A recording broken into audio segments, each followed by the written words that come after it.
everyone, welcome to once again my YouTube channel. Here I am going to tell about how to score 60 plus marks in corporate funding. Without wasting any time, let's get started. Strategy to score 60 plus marks in corporate funding. In professional new syllabus आप देख सकते हैं कि वहाँ पे 3 paper होते हैं module 3 में, जो कि ओपन बुक पेपर्स हैं 2, वो उतनी स्कोरिंग नहीं होता है। तो एनी हाउ अपन लोग को स्कोर करना पड़ता है कॉर्पोरेट फंडिंग में to make a aggregate. So start करते हैं। कॉर्पोरेट फंडिंग की सिलेबस 2 पार्ट्स में डिवाइड है, part A and part B. Part A 60 marks के हैं जिसमें कि 12 चैप्टर्स हैं, एंड पार्ट बी जो कि मोस्ट स्कोरिंग है 40 मार्क्स के हैं। आपको 40 मार्क्स के लिए केवल पढ़ना है।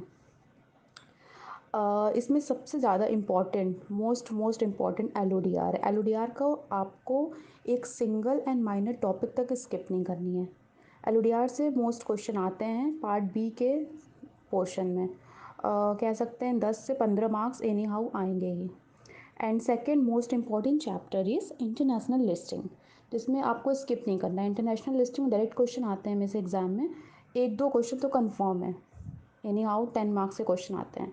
And now days I can see, जो कि इंस्टीट्यूट हमारे सिलेबस में लिखा हुआ था कि this is not relevant for exam, but मैं देख सकती हूँ कि डॉक्यूमेंटेशन से भी उन लोगों ने क्वेश्चन पूछना स्टार्ट कर दिया है। बहुत जनरल क्वेश्चन आते हैं डॉक्यूमेंटेशन जो आप लोग ने आज तक पढ़ा हुआ है।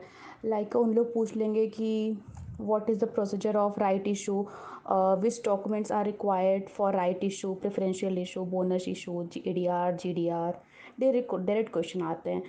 उसमें कुछ हैं ऐसे भी आए हैं, T+1 डे पे आपको क्या डॉक्यूमेंट फ़ाइल करनी है, T+2 डेज़ पे क्या डॉक्यूमेंट फ़ाइल करनी है, T+3। तो आप एक अपने जनरल माइंड से उसमें कुछ फ्रेम करके भी लिख सकते हैं, एंड फिर कुछ जनरल आपको लर्न करके भी रखना होगा। They ask a very general question. And third आते हैं इम्पॉर्टेंट में, जो कि ICDR है। आई कैन सी कि ICDR मोर रेलिवेंट है for practical life, but exam में इन्होंने क्वेश्चन मतलब उतना पूछते नहीं हैं। जैसे आप इसमें चैप्टर 1 में आप इम्पॉर्टेंट बोल सकते हो criteria for IPO, FPO, right issue के जितने भी पॉइंट्स हैं, एंड बोनस इशू के, ये सब कुछ है importance. They will last 4-5, maximum 10 से ऊपर नहीं आते हैं। एंड थर्ड इम्पॉर्टेंट मतलब थर्ड इसमें आ सकते हैं लाइक रीड इनविट से डायरेक्ट क्वेश्चन उन लोग पूछ सकते हैं 5-5 मार्क्स के। और फोर्थ है कि फोर्थ इम्पॉर्टेंट कैटेगरी मेरे आता है चैप्टर 4 से लेकर 12 तक, जो कि आज के टाइम में बहुत ज़्यादा क्वेश्चन ICSI इसमें से पुटअप कर रहा है। डायरेक्ट क्वेश्चन पूछते हैं like a short note types और एनी डेफिनेशंस।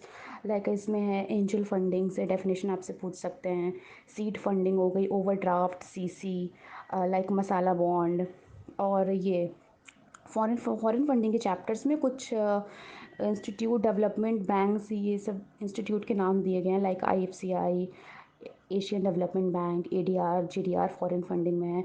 और फिर कॉमर्शियल पेपर हो गया एक्सेट्रा, ये जनरल क्वेश्चन पूछते हैं।